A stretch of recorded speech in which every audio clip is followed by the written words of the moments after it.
Hi! అందరూ ఎలా ఉన్నారు? Good morning. ఇక్కడ ఉన్నది ఏంటి అనుకుంటున్నారా? కలర్‌ఫుల్ హెల్త్ అండి. ఇలా కలర్స్ అన్నీ కూడా మనం మన ఫుడ్‌లో ఇంక్లూడ్ చేస్తే మన లైఫు, మన హెల్త్ కూడా చాలా కలర్‌ఫుల్‌గా ఉంటాయి. బయట తినే వాటికన్నా ఇలా ఇంట్లో హెల్తీగా చేసుకుంటే చాలా బావుంటుంది.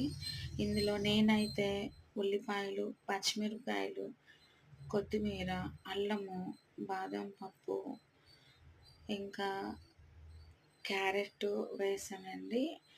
ఇవి కాంబినేషన్ చాలా బావుంటుంది. ఈ ముక్కలు మనం తింటున్నప్పుడు చాలా టేస్టీగా ఉంటాయి. ఇలా దోసలు వేసుకొని మనం తినినప్పుడు మనకి చాలా టేస్టీగా ఉంటుంది. చాలా కలర్‌ఫుల్ హెల్త్ కూడా దొరుకుతుందండి. తప్పకుండా ట్రై చేయండి.